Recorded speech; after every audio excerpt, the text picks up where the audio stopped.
sebelum kita belajar tentang papa mama itu guru yang terbaik, mungkin Pak Sony sebagai host bisa memberikan latar belakang dikit. Apa tujuan kita belajar ini? Coba Pak Sony beri ya. Gimana itu supaya tahu kita?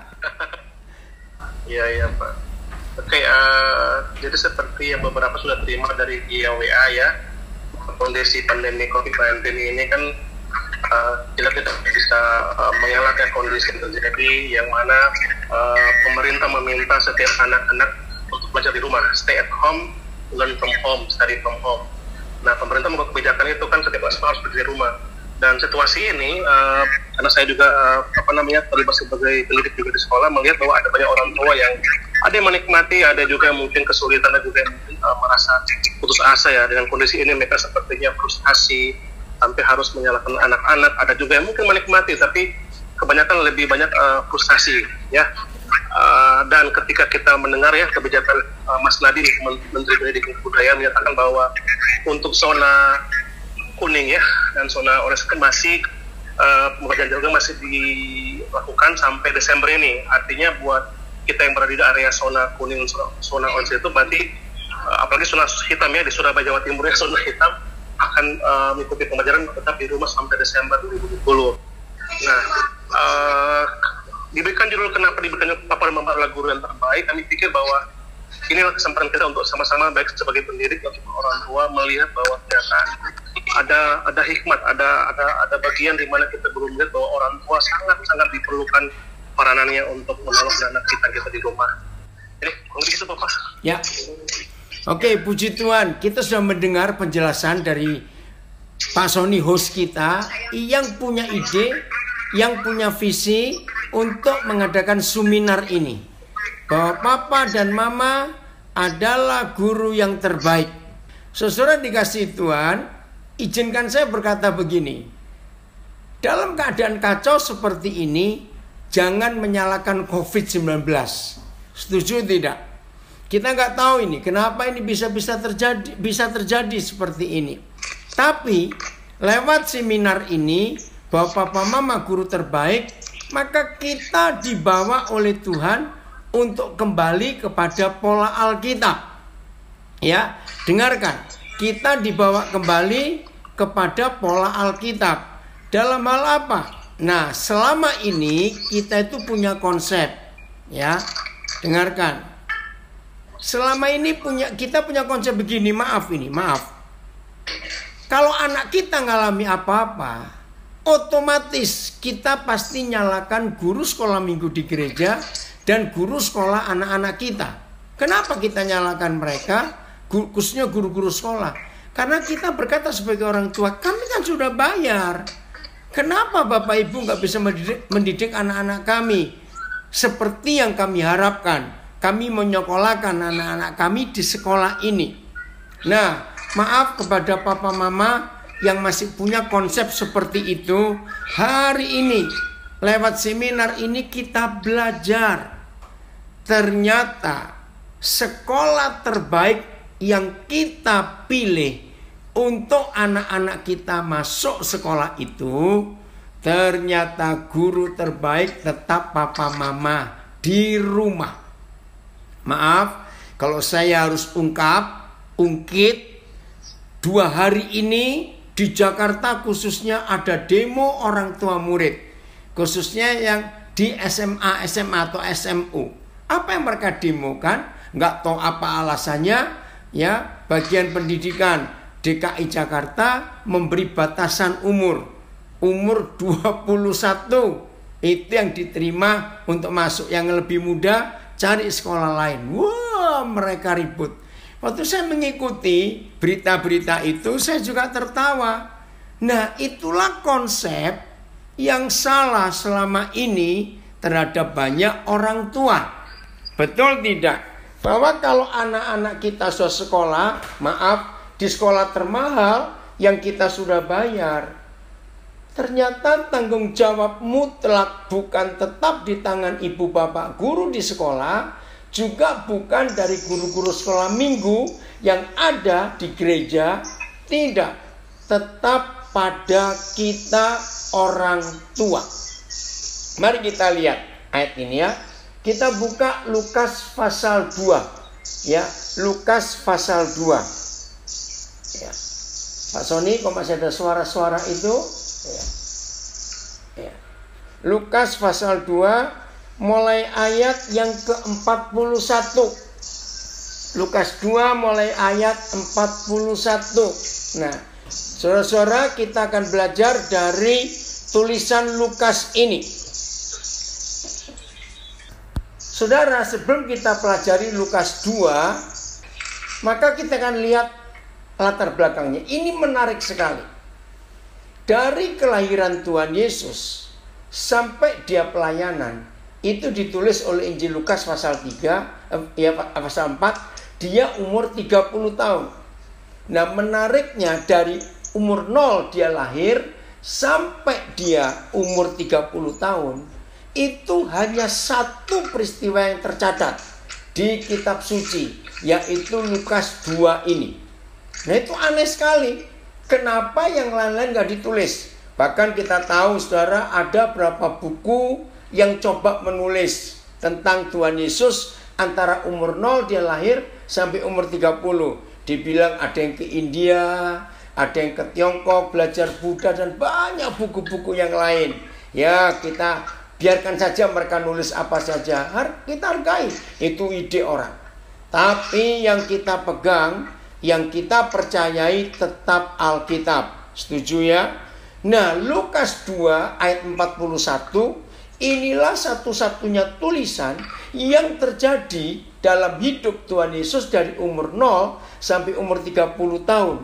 Ini unik sekali. Apa yang unik? Coba perhatikan angka umurnya. Mengapa firman Tuhan menulis spesifik, yaitu umur 12 tahun? Kenapa gak umur yang lain? Umur 15 kah? Atau umur 21? Yang biasa buat orang-orang di negara barat, anak laki umur 21 itu ulang tahun khusus. Kalau anak perempuan umur 17. Nah, kenapa nggak di umur 17 atau umur 21 atau umur yang lain? Kenapa hanya di umur 12 tahun? Hari ini saya mau beri jawaban kepada saudara semuanya. Ini luar biasa. Karena umur 12 tahun, angka 12 tahun buat pertumbuhan seorang manusia, ini umur yang sangat menentukan. Umur yang krusial istilahnya. Umur yang sangat berbahaya. Usia rawan dari semua gangguan. Betul tidak? Umur 12. Nah, hebatnya Alkitab ini, saudara, angka 12 masih berlaku sampai hari ini, yaitu teenager atau remaja. Bayangkan, 2000 lebih tahun yang lalu, firman Tuhan sudah menuliskan, hai orang tua, perhatikan, umur 12 tahun itu usia rawan, angka berbahaya untuk anak-anak. Nah, ini tertulis di Alkitab. Ada apa? Nah, kalau saya berikan kalimat ini, jangan kaget, jangan mikir saya sesat atau apa, jangan, maaf. Ternyata di usia 12 tahun ini terjadi konflik besar dalam hidup Tuhan Yesus terhadap orang tuanya dan orang tuanya terhadap anaknya ini. Konflik besar. Dan ini hebatnya Alkitab, kejujuran Alkitab seperti ini. Nah, dari Lukas 2 mulai ayat 41 ini, maka tema yang dipilih oleh host kita, seorang guru yang saya kenal baik, Sony Karundeng di Bandung, memberikan kita acara ini, bahwa dalam masa pandemik ini, mungkin sampai akhir Desember tahun ini, sekolah-sekolah belum bisa masuk wajar. Berarti anak-anak belajar di rumah. Nah, kalau sampai anak-anak belajar di rumah dan papa mama tidak siap jadi guru yang terbaik, kita mengharapkan siapa lagi? Guru-guru les pon. Ya, oh ya, maaf. Jadi waktu anak-anak harus belajar di rumah, papa mama harus siap. Maaf, kita nggak bisa panggil guru les loh, walaupun kita punya uang. Sebab itu larangan. harus ada physical distancing, ada jarak. Jadi kita tidak bisa memanggil guru ke rumah juga untuk les. Betul tidak? Nah, untuk itu tema ini menarik untuk kita bahas. Mari kita baca mulai ayat 41. Ya, Lukas 2:41. Judulnya menarik. Yesus pada umur 12 tahun dalam bait suci. Wah, ini keren sekali. Yesus berumur 12 tahun dalam bait suci. Perhatikan angka 12. Ini menarik untuk kita pelajari remaja. Ya, dalam bahasa asingnya puber. Ya, dalam bahasa Arabnya akil balik. Ya, itu dipakai dalam bahasa Indonesia juga. Ya, dalam istilah bahasa Melayu pancaroba. Ya, seperti iklim. Kalau ada pancaroba, dari panas, musim panas ke musim hujan, atau musim hujan ke musim panas, ada pancaroba. Dan setiap kali kita mendengar musim pancaroba, pasti ada gejolak-gejolak yang manusia harus waspadai. Ternyata sama, umur 12 ini sangat menentukan ke depan anak-anak kita akan jadi apa. Nah, tolong perhatikan angka 12 ini. 1 ayat 41 ya. Dari kalimat pertama sudah ketemu masalah. Tolong catat. Dari kalimat pertama Lukas 21 sudah ketemu masalah. Di mana masalahnya? Perhatikan. Tiap tahun, saudara, orang tua Yesus pergi ke Yerusalem pada hari raya Paskah. Tiap tahun. Apa masalahnya? Nah, saya bersyukur kepada Roh Kudus, Tuhan memberi saya pengertian. Masalahnya di kalimat tiap-tiap tahun. Apa kata lain tiap-tiap tahun? Rutin. Nah, papa mama, awas. Yang disebut anak-anak selalu punya rasa bosan. Betul tidak? Rasa bosan. Maka itu kita di rumah harus dapat hikmat dari Tuhan untuk membuat anak-anak kita tidak merasa bosan. Yaitu keluarkan dari rutinitas. Tiap-tiap tahun orang tua Yesus pergi ke Yerusalem. Tiap-tiap tahun. Jadi ini rutinitas. Jadi masalah sudah terjadi di sini. Nah, kalau tiap-tiap tahun dan hari itu dibahas umur 12 tahun, berarti sudah 12 kali. Sejak Yesus umur setahun sampai umur 12 itu diajak orang tuanya ke Yerusalem. Rohani bukan? Ibadah kok. Apalagi hari raya Paskah, itu hari raya terbesar. Karena setelah itu ada pesta pondok daun, memperingati orang Israel yang dibawa Tuhan lewat Musa keluar dari Mesir menuju ke Kanaan. Jadi itu peristiwa besar. Ini perayaan wajib bagi semua orang Yahudi. Karena keluarga Yusuf itu keluarga yang taat kepada Tuhan, taat beragama, maka rutinitas keagamaan mereka lakukan. Dengan maksud, tolong catat kalimat ini orang tua, termasuk adik-adik, anak-anak yang belum menikah tapi ikut seminar ini, perhatikan bahwa nanti kalau kalian jadi papa mama, anak-anak sudah lahir, tolong catat. Jangan kenalkan anak-anak kepada agama, tapi kenalkan anak-anak kepada Tuhan. Nah, ini bedanya mengenalkan anak-anak kepada Tuhan dengan mengenalkan anak-anak kepada agama. Secara umum anak-anak akan bosan kalau dikenalkan kepada agama. Tapi kalau dikenalkan kepada Tuhan, mereka nggak akan bosan. Tolong catat itu ya, ayat 42. Ketika Yesus telah berumur 12 tahun, jelas, pergilah mereka ke Yerusalem. Muncul masalah kedua yang sama bentuk masalahnya. Perhatikan ayat 42.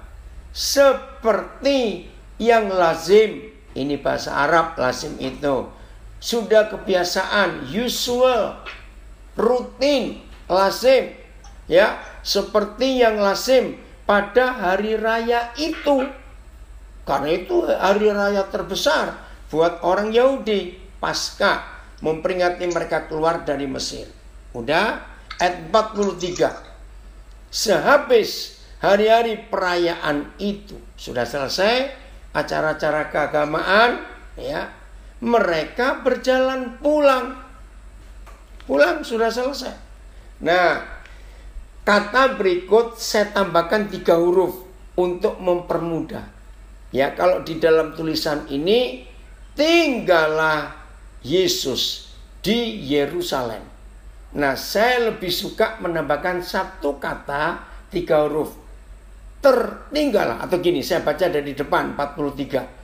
Sampai hari-hari perayaan itu, ketika mereka, yaitu orang tua Yesus, Yusuf dan Maria, berjalan pulang, tertinggallah Yesus di Yerusalem. Tertinggal. Ya. Nah, kesalahan yang ketiga muncul di ayat 43. Tanpa diketahui orang tuanya. Mari kita bongkar kalimat ini. Tanpa diketahui orang tuanya. Mari. Saudara, sesalah-salahnya anak sampai hilang atau tertinggal. Tolong jawab pertanyaan saya, jangan tersinggung dulu. Sesalah-salahnya anak kalau sampai hilang atau tertinggal, seharusnya yang disalahkan itu siapa? Maaf. Betul? Sesalah-salahnya anak sampai terhilang atau tertinggal di suatu tempat. Kalau kacamata tertinggal wajar. Ya, kalau ada barang kita tertinggal di tempat yang terakhir kita kunjungi, wajar. Tapi ini anak kok sampai tertinggal tanpa diketahui orang tuanya. Saya harap penjelasan ini menyadarkan setiap orang tua bahwa kalau sampai anak kita hilang atau tertinggal di suatu tempat, maka yang salah pasti kita sebagai papa mama. Nah, seandainya ada yang nggak suka kalimat ini, nggak apa-apa. Itu anak itu, karena itu anak itu nakal, karena anak itu begini, anak itu begitu. Oke, saya maklumi, ya. Tapi saya percaya secara umum semua orang pasti setuju kalau saya katakan, kalau sampai ada anak yang tertinggal, ada anak yang hilang, maaf, kita harus mengaku salah papa mama. Kita yang teledor, istilah dulu. Kita yang tidak cermat. Kita yang terlalu sibuk dengan urusan kita sendiri. Sehingga kita nggak tahu anak kita tertinggal di mana. Betul? Ayat 44. Oke? Karena mereka menyangka. Ini kesalahan yang keempat. Nih, kok banyak betul salahnya. Di mana saya bisa menemukan kata salah? Karena mereka menyangka bahwa Yesus anaknya itu ada, di antara orang-orang seperjalanan mereka. Coba saudara perhatikan kalimat ini. Di mana salah mereka? Roh Kudus tolong kami untuk kami belajar, kami bertobat. Mereka menyangka. Kata menyangka sudah salah. Salah yang kelima, bukan cuma menyangka, ya, salah kelima. Mereka menyangka Yesus anaknya itu ada di antara orang-orang seperjalanan. Ini kesalahan yang kelima. Mungkin saudara baru ngikuti bingung kok sudah 5. Oke, supaya baru ngikuti bisa ingat. Ayat 41.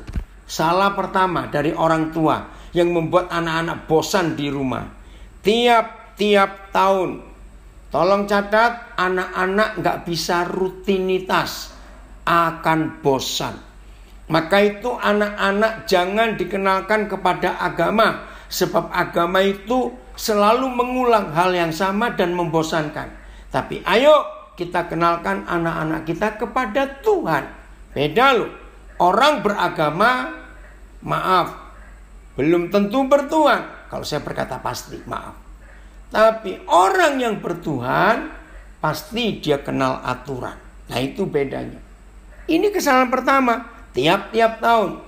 Kesalahan yang kedua di ayat 42.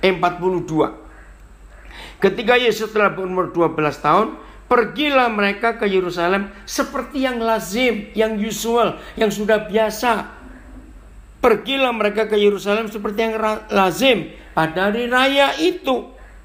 Kesalahan yang ketiga, ayat 43. Sehabis hari-hari perayaan itu, ketika mereka berjalan pulang, tertinggallah Yesus di Yerusalem tanpa diketahui orang tuanya. Jadi, sesalah-salahnya anak, kalau sampai hilang atau tertinggal, yang salah pasti kita. Kesalahan keempat, karena mereka menyangka. Nah, asumsi. Papa mama, anak-anak kita akan sangat luka hatinya ketika kita berasumsi, menyangka. Tolong perhatikan. Salah satu penyebab masalah terbesar dalam pernikahan kita, ketika kita berasumsi terhadap pasangan kita. Jangan-jangan, mungkin dia ini, tapi mungkin enggak ya. Nah, jangan berasumsi. Kesalahan orang tua terhadap anak-anaknya karena berasumsi. Contoh, ini wajar seharusnya, ya. Ketika anak kita janji pulang jam 8 malamnya, sampai jam 10 kok belum pulang. Nah, biasanya yang namanya orang tua, kenapa asumsinya negatif? Betul? Kenapa kita nggak berkata, mungkin ketemu omnya atau ketemu tantenya sehingga diajak makan. Maka itu pulangnya terlambat. Ternyata sulit. Kita berasumsi yang positif. Nah, ini asumsi sudah nggak boleh. Harus tahu kenyataan.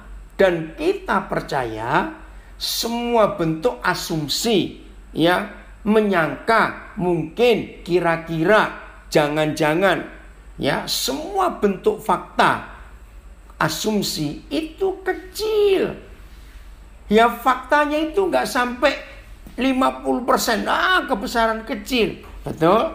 Nah, kesalahan yang kelima dari orang tua ini adalah apa yang mereka asumsikan. Mereka berasumsi, masih ayat 44, Yesus ada di antara orang-orang seperjalanan mereka.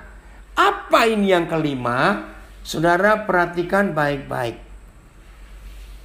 Bagaimanapun baiknya orang-orang seperjalanan kita sebagai papa mama yang rame-rame dari Yerusalem pulang kembali ke kampung halaman kita, tolong catat, bagaimanapun hebatnya dan baiknya orang-orang teman-teman kita seperjalanan kita, mungkin ada om, ada tante dari anak-anak kita yang kita ajak jalan itu, sebaik-baiknya om dan tante dari anak-anak itu. Tolong perhatikan papa mama, jangan menyerahkan tanggung jawab ke orang lain. Saya percaya saudara setuju kalau saya katakan kalimat ini. Bagaimanapun baiknya teman-teman kita terhadap anak-anak kita, maaf, tanggung jawab tetap di tangan kita, bukan di tangan teman-teman baik kita. Maka itu Lukas 2:44 ini berbahaya, karena mereka menyangka bahwa Yesus ada di antara orang-orang seperjalanan mereka. Ini kan sudah salah. Harusnya kita orang tua tetap bertanggung jawab pada anak-anak kita.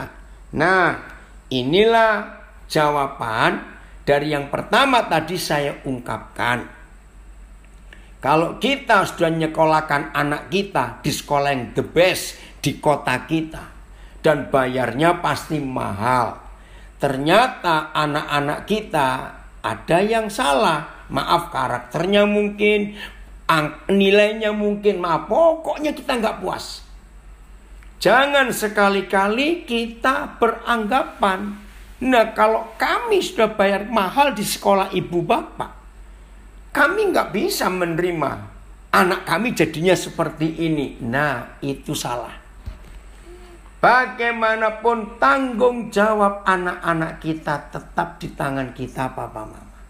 Begitu pula sehebat-hebatnya guru sekolah minggu di gereja kita, di mana anak-anak kita titipkan, maaf saya pakai kata ini, untuk mereka diajar mengenal Tuhan.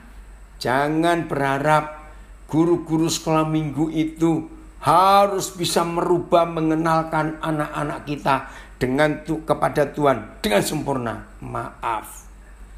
Hari ini tolong Papa Mama, jangan menyerahkan tanggung jawab anak-anak kita kepada teman-teman seperjalanan kita dalam hidup ini. Jangan. Tetap tanggung jawabnya kepada kita. Saya harap setuju. Lanjut ya. Masih ayat 44. Berjalanlah mereka sehari perjalanan jauhnya. Sudah sehari ini. Nah, kata sehari dalam hitungan waktu bukan 24 jam ya. Mungkin 9-10 jam. Sehari perjalanan jauhnya. Ya. Terus ayat 44. Lalu mencari dia di antara kaum keluarga dan kenalan mereka. Kesalahan yang keenam. Mereka masih menganggap, oh jangan-jangan anak kita ini mampir ke rumah omnya. Atau ke rumah teman kita itu loh. Yang punya anak seumuran kita. Mungkin di situ. Saudara, maaf. Kita harus mengaku bahwa kita salah. Kalau sampai anak kita tertinggal atau hilang. Maaf. Ini gak enak kalau kita mau bongkar kisah ini. Tapi bersyukur kepada Tuhan bahwa Roh Kudus mengurapi Lukas. Karena dia dokter. Maka itu di antara 4 penulis Injil, hanya Lukas yang meneliti soal angka umur. Yesus umur 30, kandungan Elizabeth umur 6 bulan. Betul tidak? Angkanya jelas. Tuhan Yesus di antara 4 penulis Injil. Kenapa hanya Lukas yang menuliskan waktu Yesus Tuhan kita di Getsemani bergumul sampai keringatnya campur darah karena dia dokter. Nah, begitu pula di Lukas 2 ini. Kenapa hanya dia menulis angka umur 12 tahun? Karena dia dokter.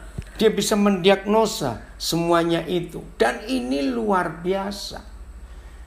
Jadi orang tua ini masih beranggapan, oh mungkin anak kita di rumah teman kita itu.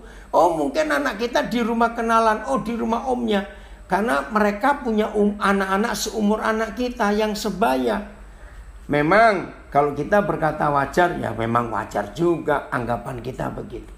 Tapi tolong saudara, kalau anak-anak kita sedang punya masalah hari-hari ini, khususnya yang sudah mulai di atas remaja, umur 17, 18, 19, 20. Anak-anak kita mulai bermasalah di umur itu.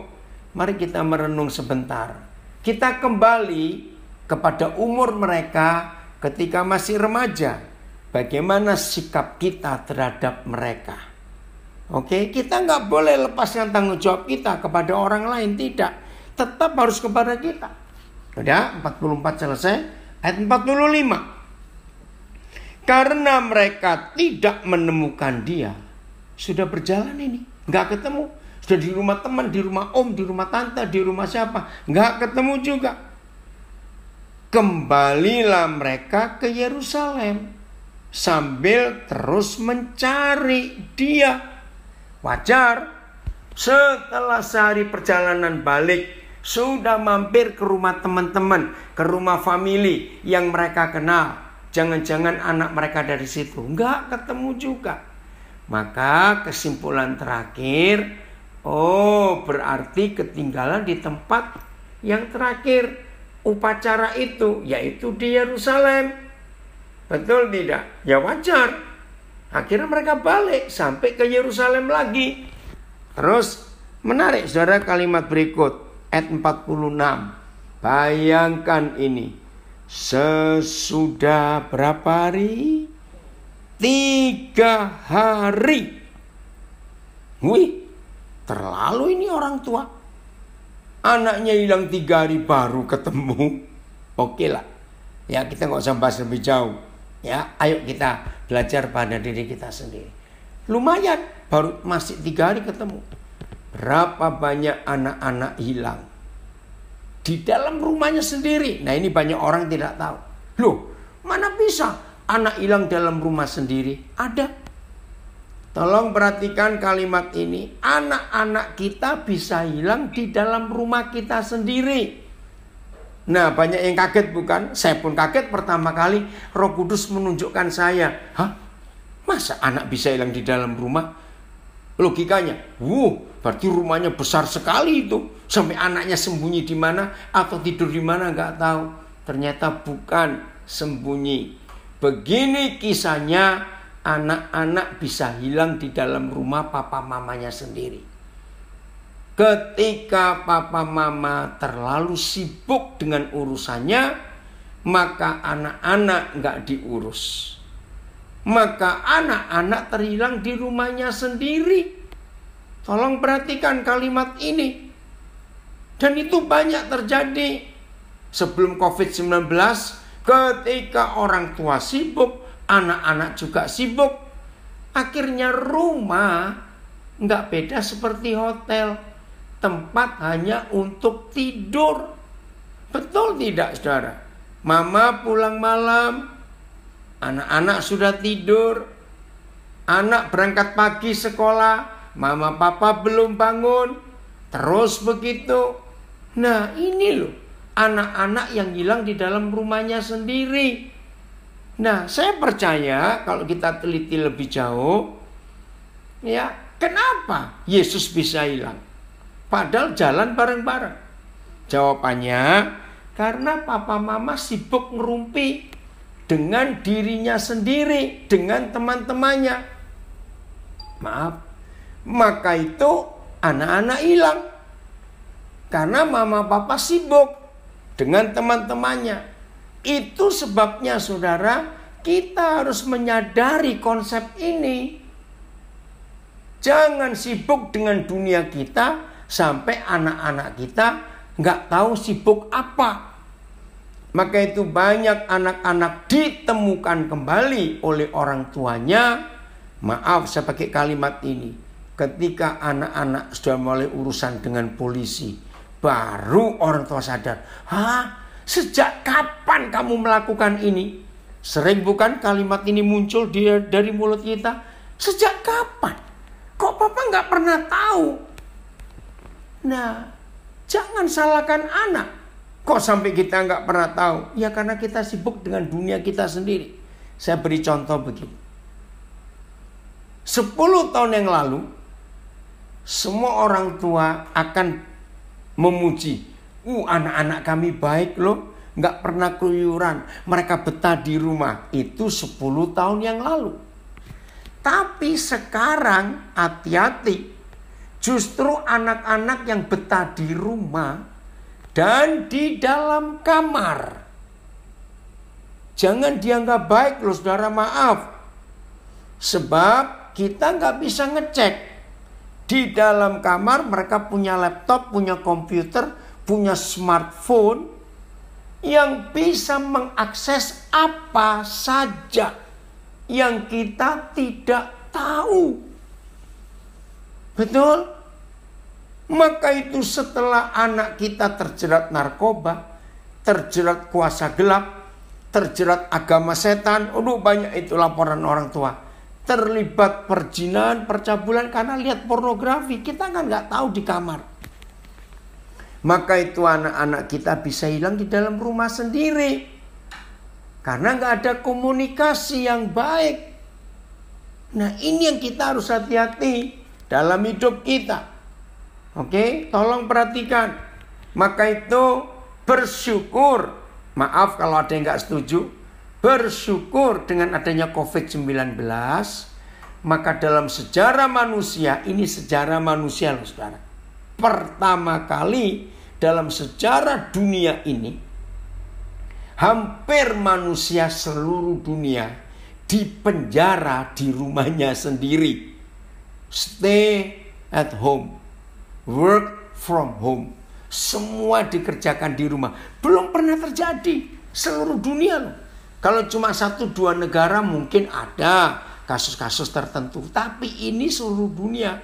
Maka itu yang punya jaringan Telkomsel, lucu. Saya pertama kaget juga. Ya, di ujung kiri paling atas di handphone kita yang Telkomsel. Saya nggak tahu jaringan lain karena di Nabire ini cuma ada Telkomsel. Excel nggak bisa, Smartphone nggak bisa, Oredo nggak bisa, jadi cuma Telkomsel. Nah di HP kami karena pakai Telkomsel, di ujung kiri atas ada tulisan di rumah saja. Keren ya? Nah, jadi kita ini pertama kali sebagai manusia di dalam sejarah manusia dipenjara di rumah sendiri. Sudah ada social distancing, physical distancing lagi, sudah ada jarak, ya nggak boleh ketemu dekat, langsung jauh. Nah, kita juga begitu. Nah, ini kan kita dipenjara. Nah, kalau papa mama tidak punya ide yang banyak untuk anak-anak kita yang usia SD, aduh mereka ribut terus, mereka jadi bosan. Nah, selama 3 bulan ini, puji Tuhan saya banyak menasihati orang tua yang anak-anaknya masih SD.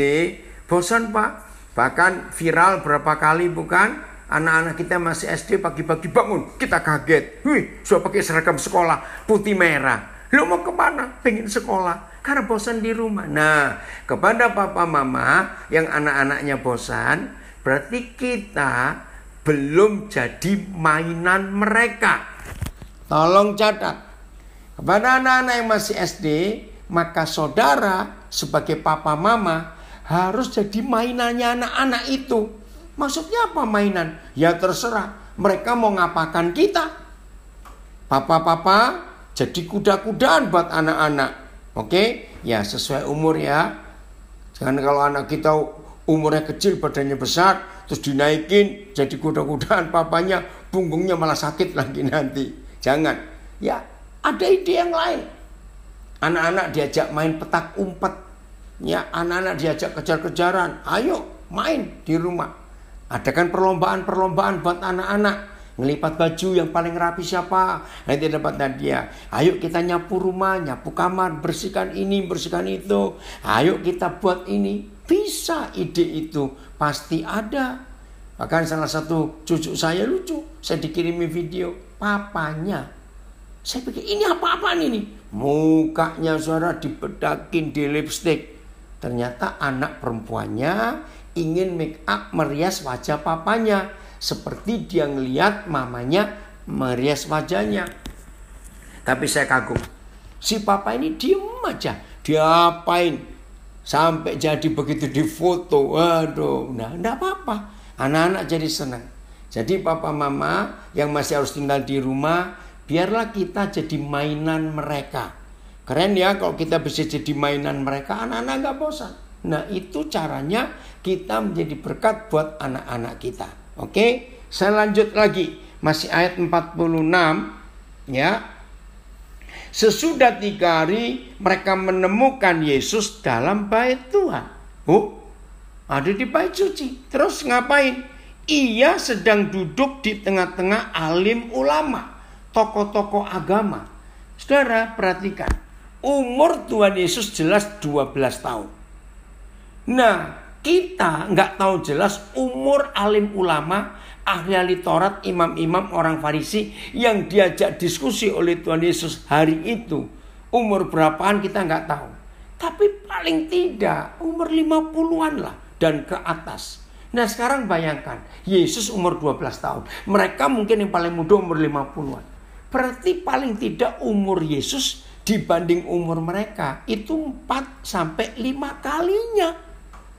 Bayangkan, kok bisa mereka berdebat? Mereka tanya jawab. Saya baca lagi ayat 46. Sesudah 3 hari mereka menemukan Yesus dalam bait Tuhan.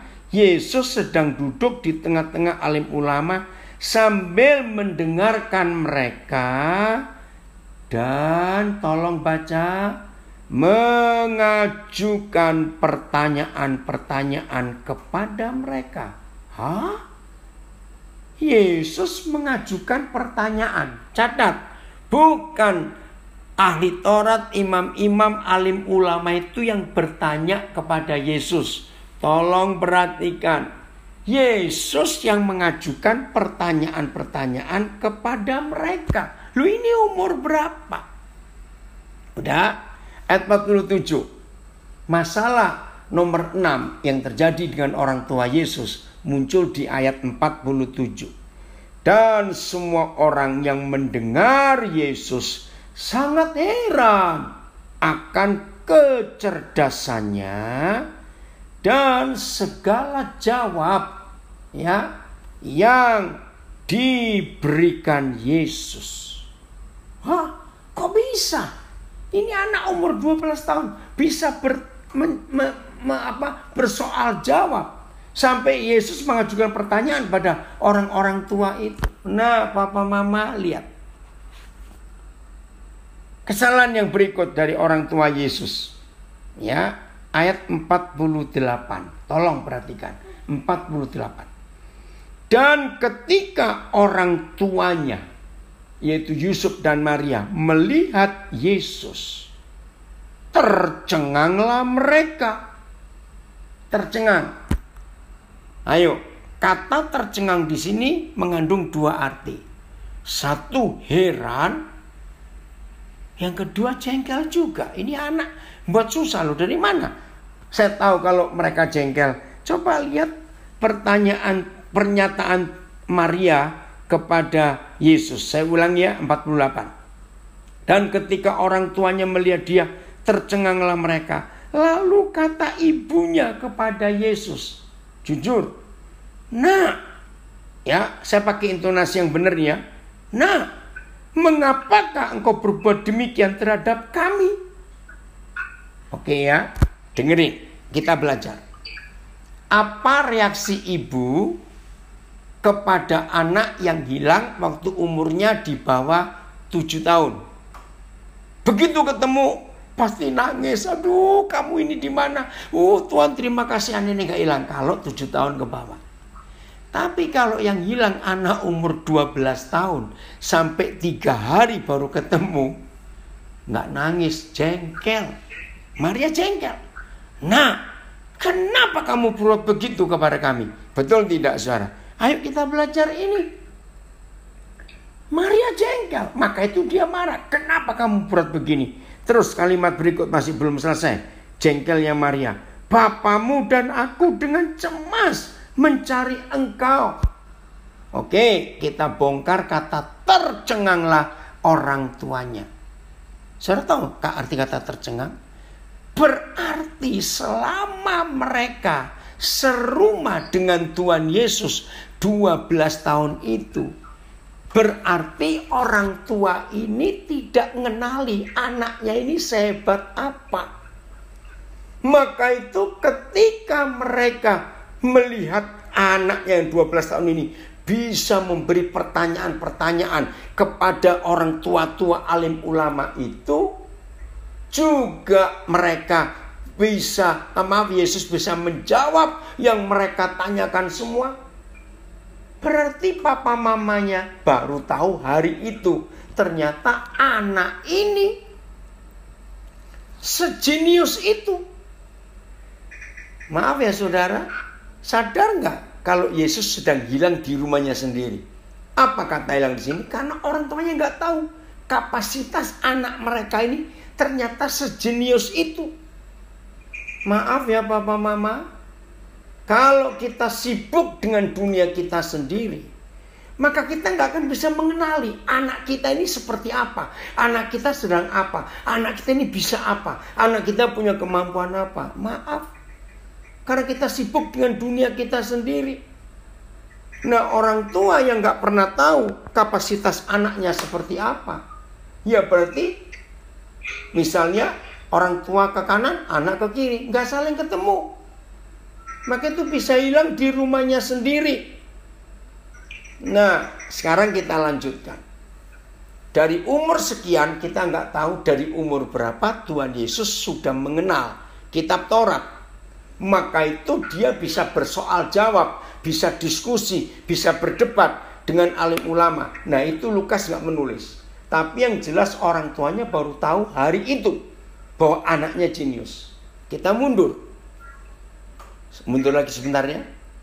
Nah, sampai mungkin umur 10 tahun, Tuhan Yesus sudah mulai capek ini.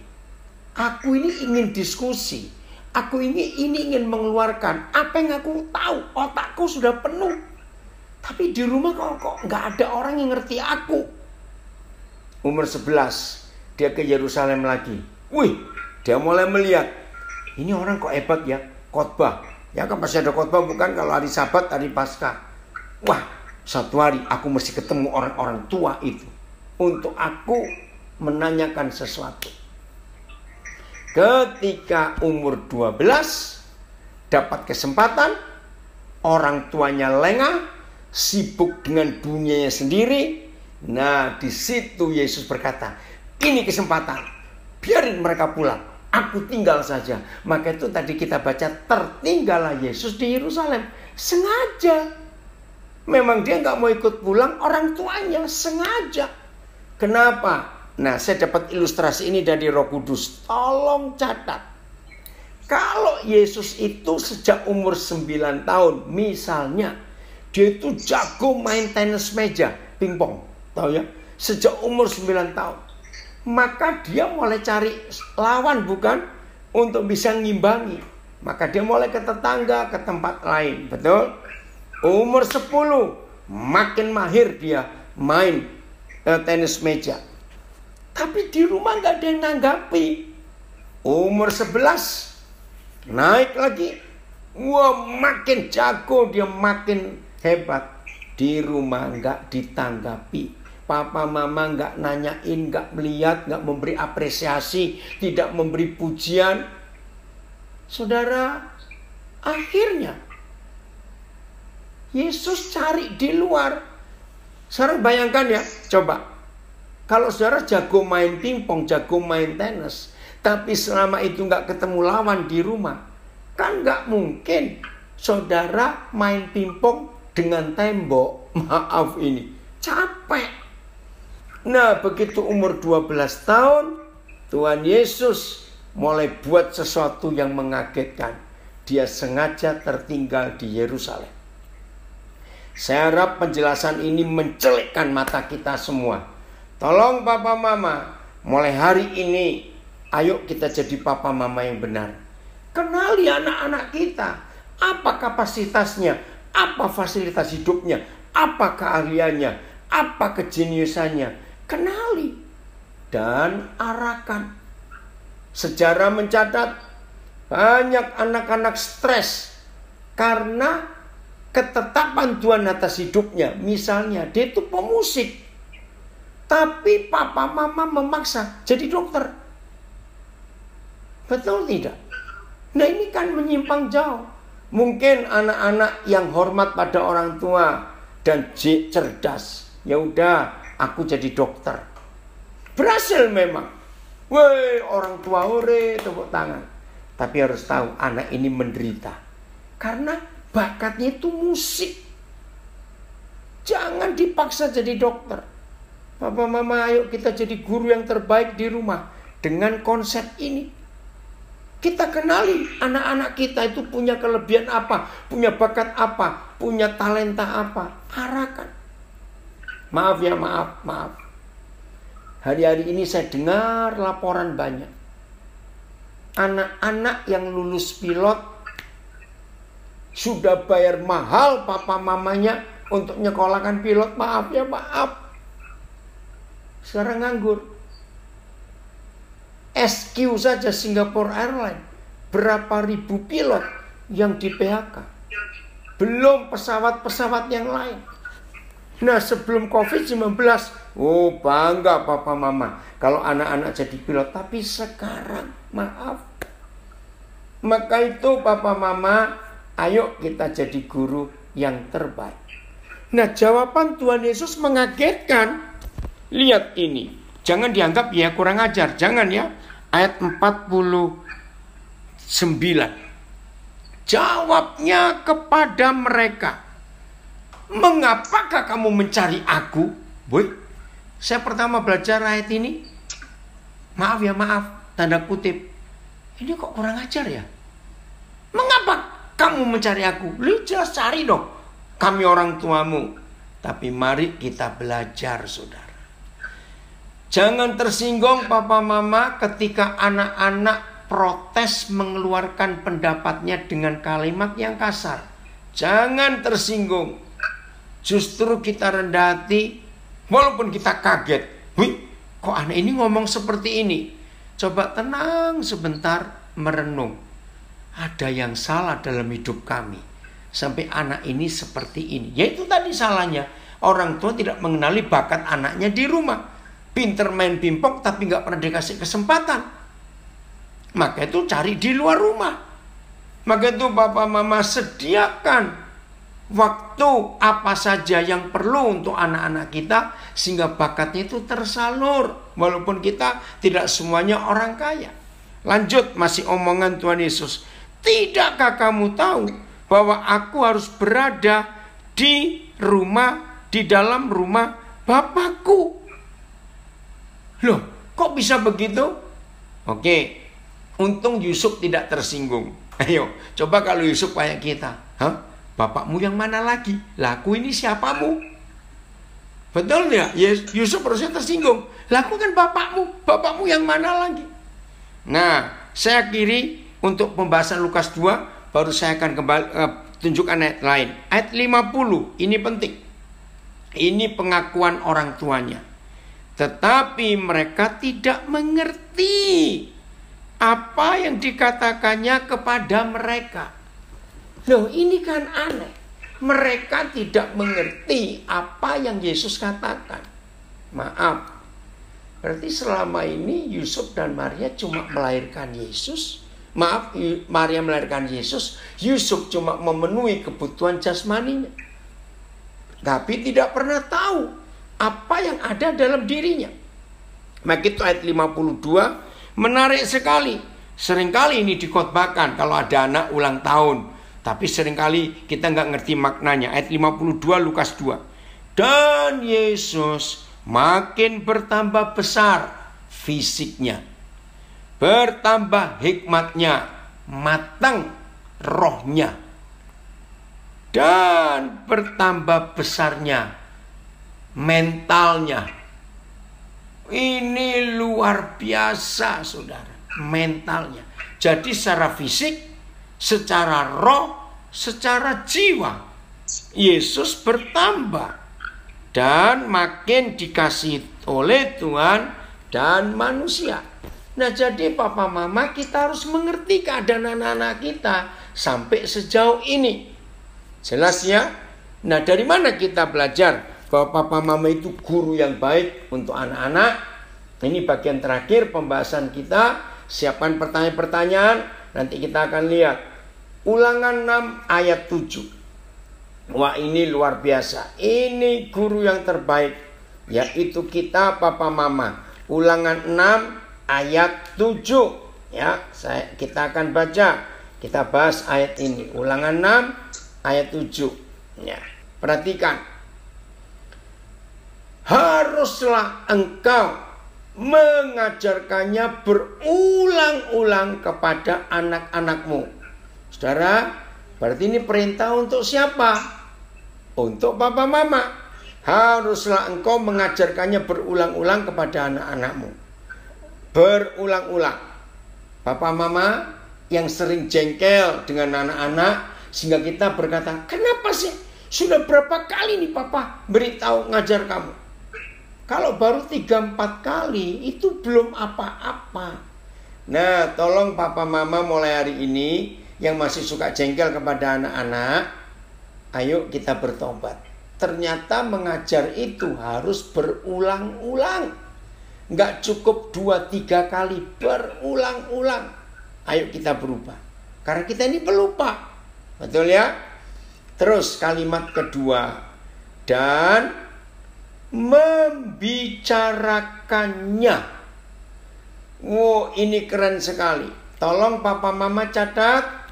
Nggak cuma mengajar berulang-ulang, tapi membicarakannya, mendiskusikannya. Nah, Tuhan Yesus di rumah nggak pernah diajak diskusi oleh papa mamanya. Maka itu waktu dia setelah sekian belas kali ke Yerusalem, melihat imam-imam ahli Taurat, alim ulama itu, wih, hebat juga ya. Nah, itu yang dia cari selama itu. Ingin ada diskusi. Tapi papa mama di rumah tidak memberi kesempatan. Maka itu tolong catat papa mama, anak-anak kita kan jadi orang-orang hebat kalau kita mengajarkan apa saja yang mereka perlu berulang-ulang dan mengajak diskusi. Papa di surga memberi kita 4 tempat untuk mengajar berulang-ulang dan diskusi. Lihat ayat ini. 1.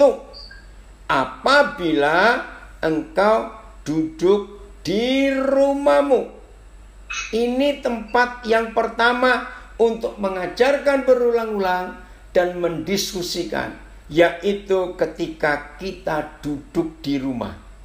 Tolong perhatikan, duduk di rumah itu hanya dalam waktu tertentu. Nah, setelah anak remaja umur 12 ini, maka itu seperti tadi kita sudah baca, maaf saya berkata, sepertinya Tuhan Yesus kok kurang ajar ya. Bertanya, kenapa kamu cari aku? Loh, ya wajar dong orang tuanya cari anaknya. Tapi ini masalahnya. Tolong perhatikan. Ada cukup banyak orang tua baru sadar untuk mengajar anak dan diskusi dengan anak duduk di rumah setelah anaknya remaja. Nah, ini jadi salah. Tolong jawab pertanyaan saya, papa mama. Kalau sampai anak-anak yang sudah umur 12 tahun ke atas, kita beri peraturan Alkitab ini, mulai besok kamu duduk di rumah. Saya tanya, anak-anak kita terhadap kita akan terjadi apa? Berontak. Ini yang terjadi dengan Tuhan Yesus. Kenapa kamu cari aku? Loh, ya wajar orang tua kok nggak boleh cari anak. Masalahnya umurnya. Kalau umur 12 baru diajak duduk di rumah, terlambat. Sebab anak-anak itu sudah punya dunia di luar rumah. Maka itu papa mama, duduk di rumah itu hanya dari umur 0 sejak lahir sampai umur 12 itu. Setelah itu beda hidup ini. Maka itu ya harus tahu di mana waktunya, umur berapa anak-anak duduk di rumah. Oke? Jadi ini tempat, ini waktu yang gak boleh lewat. Maka itu kepada beberapa orang tua yang berkata begini, ya demi masa depan anak, kami suami istri harus bekerja untuk cari uang buat anak kami. Kelihatannya bagus, kedengarannya ini orang tua luar biasa. Tapi saya beritahu saudara, karena rajin orang tua ini meninggalkan anak, maka itu mereka kerja dapat duit banyak. Itu perlu waktu berapa tahun loh. Nah, setelah uang terkumpul banyak, papa mama pulang. Tapi tolong catat, walaupun anak-anak masih panggil papa mama, tapi hubungan psikologis sudah nggak ada lagi. Karena anak-anak sudah punya papa mama lain yang menjaga, membesarkan dia. Jadi anak itu hilang ketika duitnya papa mama sudah banyak. Untuk apa? Maka itu kalau harus kerja, biar salah satu saja. Biasanya papa ya kalau anak masih kecil, mama di rumah. Nah, tolong keluarga, usahakan bisa hidup hanya dengan gaji suami. Jangan berlebihan. Ya cukup-cukupkan, pasti cukup. Ngerti ya? Anak gak boleh dibiarkan dititipkan orang, kita kerja cari duit. Jangan. Tempat kedua, ya, di mana anak-anak belajar berulang-ulang dan berdiskusi. Tempat kedua masih Ulangan 6 ayat 7. Dan apabila engkau sedang dalam perjalanan. Saudara pernah sadar gak? Kenapa anak-anak umur 3 tahun ke atas Kalau seminggu nggak diajak keluar rumah, anak-anak itu protes. Ayo dong pergi, ayo jalan. Nah ternyata di perjalanan itu mereka belajar. Dan apa yang terjadi? Anak-anak umur segitu, maaf ya saudara, cerewetnya minta ampun. Lihat apa tanya, dengar apa tanya, itu tuh apa itu, kenapa begitu? Saudara, itu waktunya belajar. Maka itu penting sekali kalau anak-anak kita bisa belajar sambil perjalanan, langsung lihat alam, lihat kehidupan, lihat fakta. Ketika lihat ada orang susah, lihat ada orang ini, tunjukkan. Lihat ada anak-anak sedang nangis melawan orang tua, ajarkan. Malu nggak kalau kamu begitu? Jadi kesempatan belajar sambil berjalan. Maka itu guru-guru tolong, dari sini kita belajar. Ternyata sekolah terbaik bukan di sekolah A, sekolah B, tapi di rumah. Ya. Guru yang terbaik, perhatikan, guru yang terbaik itu adalah papa mama. Ya, saya ulangi menurut Ulangan 6 ayat 7, sekolah terbaik itu di rumah, guru terbaik itu papa mama. Tolong catat. Ya, mengajar berulang-ulang, ajak diskusi. Maka itu kita harus jadi orang tua yang hebat, yang dijagokan oleh anak-anak kita. Yang ketiga, ya di mana lagi kita mengajar? Apabila engkau berbaring. Mengapa semua anak yang di bawah 10 tahun umurnya, waktu mereka mau tidur, pasti minta cerita. Betul tidak? Minta cerita, minta dongeng. Nah itu kesempatan belajar berulang-ulang dan diskusi di tempat tidur. Saudara, ketika anak-anak kita banyak dengar cerita sebelum tidur, maka imajinasi mereka jadi kuat. Maka itu kenapa balita, anak-anak di bawah 5 tahun harus mimpi sehari minimal 20 kali. Kenapa? Supaya berimajinasi. Dengan berimajinasi anak itu jadi jenius. Maka itu lewat ayat ini saya belajar. Ternyata anak pandai itu belum tentu jenius. Kalau anak jenius pasti pandai. Apa bedanya pandai dengan jenius? Nah ini kesalahan banyak orang tua di Indonesia atau Asia. Pandai itu karena kuat menghafal, nilainya pasti bagus semua. Tapi dia tidak jenius. Karena apa? Hanya dapat nilai angka 9, 9 atau 10 biasanya. Tapi itu nggak jenius. Kalau anak jenius itu setelah ulangan, setelah ujian, dia tetap bisa. Kalau anak pandai, setelah ulangan dia bilang, "Hore, nilaiku bagus." Setelah itu ditanya, "Kamu tadi belajar apa?" Nggak tahu, karena cuma menghafal. Maka itu pandai dan jenius beda. Jenius karena imajinasinya. Nah, untuk anak-anak bisa berimajinasi, ya perhatikan. Untuk anak-anak bisa berimajinasi, itu hanya waktu tidur. Sebelum waktu tidur itu mimpi. Nah, dengan mimpi itu anak-anak berimajinasi. Nah, modal mereka sebelum tidur untuk bisa mimpi, itulah cerita, itulah dongeng, itulah kebenaran yang disampaikan oleh papa mama di tempat tidur. Keren gak ayat ini, saudara? Maka itu anak-anak itu luar biasa. Kalau bisa mimpi lalu diberikan kebenaran. Bayangkan ya, waktu sebelum tidur anak-anak kita dengar cerita Abraham, Musa dan macam-macam. Nah, waktu mereka tidur, ya, saya ulangi, waktu mereka tidur setelah dengar cerita, ya, tentang Musa, tentang Daud, tentang Nuh, semuanya itu, maka waktu mereka tidur, Roh Kudus itu jadi sutradara, anak-anak kita jadi pemainnya. Dan di dalam mimpinya itu anak-anak kita diajak main film oleh Roh Kudus dari tokoh-tokoh yang kita ceritakan. Bayangkan anak-anak kita punya memori yang isinya adalah kebenaran. Begitu, tolong papa mama, waktu tidur ini jangan disia-siakan waktu di tempat tidur. Tempat keempat, ya, tempat yang keempat kita lihat di mana? Apabila engkau bangun. Jadi waktu kita anak-anak bangun, mereka perlu belajar lagi. Apa yang mereka pelajari? Cerita mimpinya apa? Nah, di situ saudara, anak-anak kita jadi jenius imajinasinya.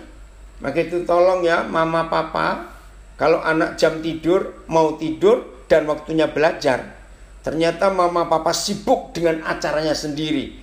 Jangan anak-anak diberi hal-hal yang salah.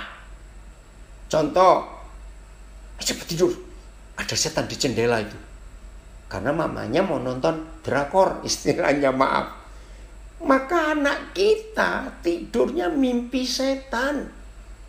Karena kita takut-takuti. Maaf ya. Nah, perhatikan firman ini, saudara. Inilah ayat yang memberitahu kita bahwa papa mama adalah guru terbaik di rumah. Jangan serahkan kepada orang guru sekolah yang kita sudah bayar mahal. Jangan serahkan pada guru sekolah minggu. Jangan. Saya akan akhiri dengan hasil diskusi anak-anak. Saya menemukan praktek ini luar biasa. Saudara, ketika anak-anak diajak diskusi, ya ingat ya ulangan 6 ayat 7 tadi, ajarkan berulang-ulang dan diskusikan dengan anak-anakmu. Ternyata ada 3 hasil kalau anak-anak diajak diskusi sejak masih kecil. 1, anak-anak akan terangkat harga dirinya, PD-nya, kepercayaan dirinya, ya. Apa itu self improvementnya akan muncul. Kenapa? Karena mereka berpikir, oh, papa mamaku ngajak aku diskusi, itu dia terangkat. Maka anak-anak merasa hebat. Kalau anak-anak merasa dihargai orang tuanya, maka anak-anak bisa menghargai orang tua. Coba Hal yang saya kedua, tunjukkan satu ayat ini. Anak-anak yang Mazmur biasa 139 diajak diskusi ayat 4. di rumah, maka di Supaya hari sekolah, ini di luar rumah, saudara tahu anak-anak berani diskusi 1, 2, dengan 3. siapa saja. Berani debat. Hebat tak? Berani. Karena anak-anak sering kita ajak diskusi, Saya maka pertama tahu anak-anak ayat ini saya tertawa. harus belajar. Aku mesti banyak bacain. Tertawanya Aku gimana? mesti tahu banyak. Dengar Ini. baik. Kenapa?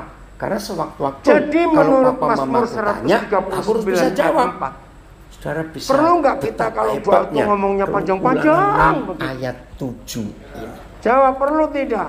Maka itu ayo Nah, mulai hari ini papa Maka itu mama jangan kita menjadikan imani, ukuran. kita percayai Doa harus bahwa 3 kita jam ini kalau guru-guru yang pagi, terbaik. 3 jam kalau Yo, siang, 3 maka jam itu kalau mari malam. kita Kerjanya hidup kapan? dalam kebenaran ini. Maka di masa COVID-19 kalau ini Jadi selesai, doa itu kita bukan nggak ada waktu karena lagi sebanyak banyaknya ini loh. perkataan Diam kita. di rumah Tidak. berbulan-bulan. Ya kita Doa memang berharap itu supaya segera selesai hubungan COVID-19, intim tapi mumpung yang belum akrab selesai, dengan Tuhan. gunakan kesempatan Nggak perlu untuk banyak-banyak kita ngomong. Sebelum kita tetap ngomong di dia rumah tahu. bersama anak-anak. Kita Maka jadi itu guru lucu yang nggak terbaik, kalau orang yang suka rumah berdoa? kita jadi sekolah yang terbaik. Loh, malu Roh Kudus tanya. menolong kita, Papa Mama, Kalau doa untuk secara bisa menjadi agamawi, guru yang terbaik. menurut ayat Tuhan ini Yesus nggak memberkati berlaku. kita semua. Dan yang paling penting, Yohanes jangan lupa, 2, ketika ayat anak-anak kita masuk 25. usia remaja, maka anak-anak Baca kita sama-sama. tidak 1, boleh kita jadikan 2, anak. 3. Loh, Dan jadi apa? Teman. Kita harus jadi teman. Maka itu tadi waktu Tuhan Yesus kenapa kamu cari maaf aku? ya saudara, Nah berarti selama Jangan ini katakan Tuhan saya Yesus sesat. tidak dianggap sebagai teman tapi ini oleh orang kebenaran. tuanya, dianggap sebagai anak kecil. Menurut harusnya kamu atau lapor gini, dong. Kamu sudah kenapa kalau kamu pergi ada nggak minum orang Ayo kita mulai atau berubah. hamba Tuhan, Pokoknya mulai hari atau ini saudara seiman, kalau anak-anak kita umur mengajak 12 tahun kita berdoa. biarlah mereka Tolong kita jadi doakan teman Bapak mereka. Asakit. angkat anak Tolong kita doakan untuk keluarga setinggi B mau kita cerai. sehingga anak kita nggak merasa Tolong doakan jaraknya terlalu saudara jauh, C ada gap, nggak nggak boleh punya kerja. ada jarak, jadi seimbang. Tuhan Setelah Yesus saya memberkati kita menemukan semuanya. ayat-ayat Ya. ini, Ayo kita terus belajar akan apa sih kebenaran kalau ini. kita Puji diminta Tuhan. mendoakan orang